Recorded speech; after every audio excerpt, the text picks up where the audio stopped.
I want to welcome you to the Ask Jeff YouTube channel. Here's today's question.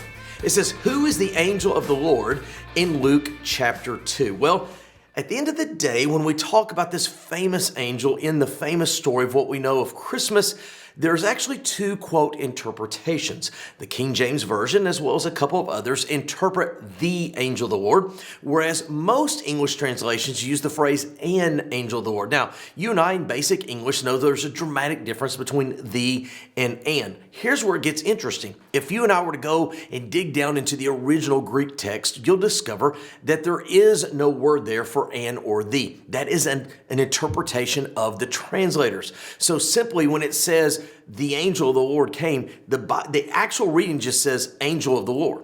Now, we have to make a determination. Is it the angel or an angel?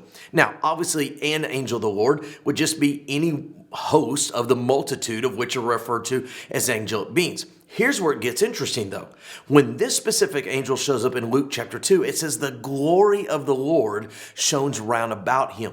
That's not something we see often. In fact, we see it early in the Old Testament in the tabernacle. We see it on the Mount of Transfiguration with Jesus, which brings up an interesting interpretation of the, quote, the angel of the Lord. In the Old Testament, the angel of the Lord is oftentimes referred to as a Christophany, a representation of Jesus Christ prior to his incarnation. Now, understand, Jesus Christ has always been, always will be. There's never been a time he has not been. However, there were 33 and a half years where he was incarnated in flesh. And so there is this concept that within the Old Testament, when you see the angel of the Lord show up, that this is a, quote, representation of his presence prior to his incarnation as revealed to humanity. Now, let's go back to the Christmas story, Luke chapter 2. Why does this cause such issue?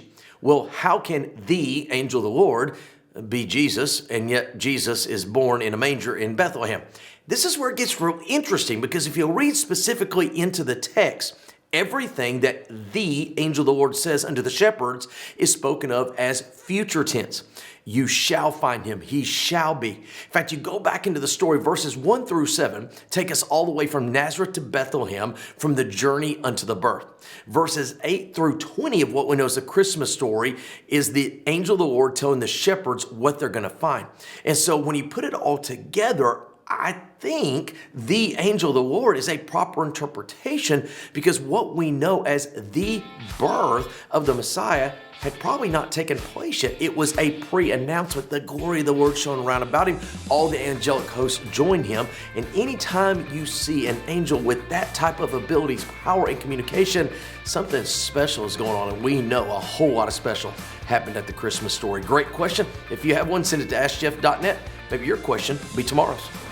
Thanks for being a part of today's daily question. Now, we answer a question each and every day. Please feel free to submit a new question at AskJeff.net. We may not have gotten to yours today, but we eventually will continue to be a part of this. Subscribe so you don't miss out on a question every day.